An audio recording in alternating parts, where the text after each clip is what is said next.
Yoga Boss, bienvenue. Alors, aujourd'hui, petite vidéo un brin provocante, parce que je vais parler d'un personnage que je pense vous connaissez bien, parce que c'est un petit peu impossible de le louper. Il fait toujours beaucoup parler de lui dans les médias. C'est un peu un spécialiste, on va dire. Je veux bien évidemment parler de Donald Trump. Tout le monde parle de lui, tout le monde en parle partout. N'est-ce pas? Il est toujours le centre de l'attention entre qui le déteste et qui l'adore. En tout cas, c'est très difficile d'être indifférent à son sujet. Je connais pas beaucoup de personnes qui n'aient pas un avis tranché sur lui. Soit qu'ils l'adorent, soit qu'ils le détestent. Alors, personnellement, moi je suis content qu'il soit de retour. Ouais, vous m'avez très bien entendu. Mais pourquoi ça?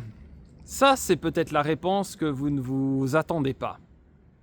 Vous vous attendez peut-être que je vous dise « Ah, mais t'es content parce que t'es un Trumpiste convaincu, t'es un conservateur, t'es content qu'il soit là, il va agir contre le wokisme et ainsi de suite. » Alors, en soi, je peux pas complètement dire que c'est pas le cas. Effectivement, c'est vrai que sa lutte contre le wokisme est une bonne chose en ce qui me concerne.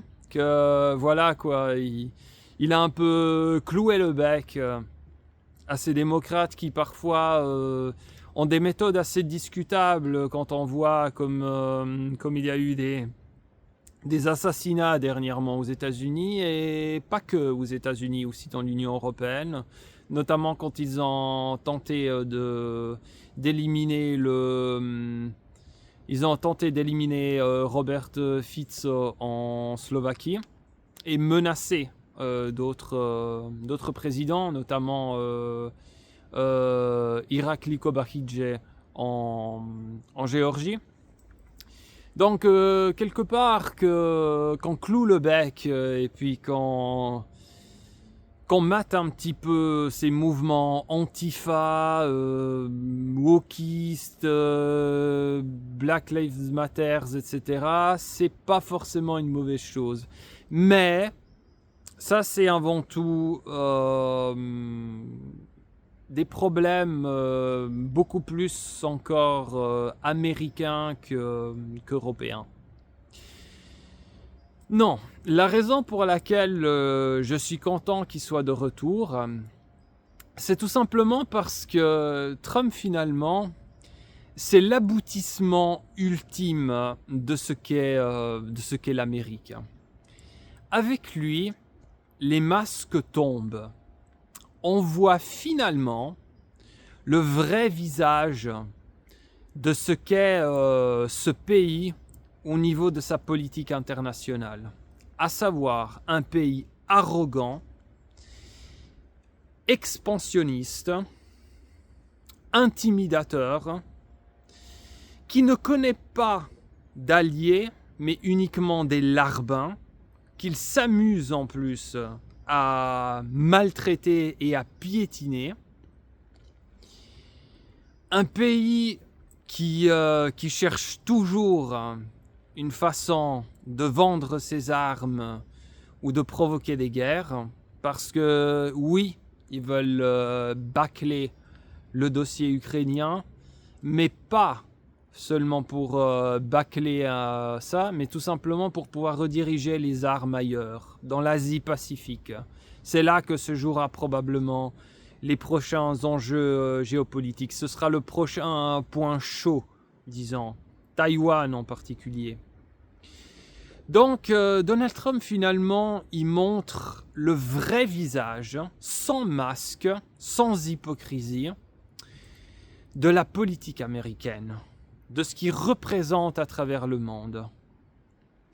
On voit très bien les méthodes qu'ils utilisent envers les pays qui osent leur désobéir, à savoir le chantage, l'intimidation et les sanctions en tout genre, notamment les fameuses taxes douanières pour tous les pays qui pensent un petit peu prendre les distances. Donc, comme vous pouvez le voir, la raison pour laquelle je suis content que Trump revienne, ce n'est pas parce que j'adore ce personnage, mais tout simplement parce que, justement, il fait tomber tous les masques. Avec lui, on voit ce qu'est l'Amérique et ce qu'elle a toujours été en réalité. Simplement, un temps, avec la clique Obama, elle le masquait mieux, c'est tout. Mais elle a toujours été comme elle a été. Fomenter des guerres partout, fomenter des coups d'État partout, fomenter et mettre en place des blocus économiques pour faire crever de faim les populations des pays qui ne veulent pas leur obéir. Et je dis bien la population et pas les dirigeants. C'est là le pire. Et voilà, avec lui, tout devient clair. Et on voit une bonne fois pour toutes, eh bien, quelle magnifique décision qu'elles ont eues nos autorités pitoyables de l'Union européenne de faire confiance à la bonne vieille alliance euro-atlantique. Jouissez maintenant, jouissez de tous les taxes que vous allez prendre, jouissez de la spoliation industrielle qui va vous arriver. Parce que oui, en plus d'avoir endommagé l'économie allemande, maintenant les États-Unis créent des avantages, en particulier fiscaux, pour les entreprises allemandes et européennes qui envisageraient de délocaliser aux États-Unis. Et oui, regardez comme ils vous drainent, regardez comme ils vous volent encore un peu plus qu'ils ont déjà fait pendant toutes ces décennies. Maintenant, vous allez voir quel est le prix à payer pour cette alliance destructrice qui a duré depuis trop de décennies. Vous allez voir maintenant comment ils vont vous traiter. Vous allez voir ce que ça signifie être les amis de ce pays. Oh oui, que vous allez le voir. Ce que ça signifie être des larbins. Maintenant, vous allez le voir. Ça va être plus clair que jamais. Parce que maintenant, il n'y a plus aucun filtre. Parce que maintenant, l'hypocrisie est partie. Donc voilà. Maintenant que l'élite euro-atlantique a fait son choix, celui de cette alliance, et bien maintenant, profitez-en. Maintenant, regardez les bienfaits de cette alliance. Eh oui, tout devient clair maintenant. Donc, il n'y a pas vraiment un futur très radieux qui va nous attendre dans la zone euro. Parce que on risque vraiment de devenir la poubelle du monde. Mais bon, voilà. C'est ça le choix atlantiste. Et dernièrement encore, je vois l'immense étonnement des dirigeants européens, soi-disant, parce qu'ils ne sont pas invités aux négociations concernant le sort de ce qui reste de ce pays appelé Ukraine.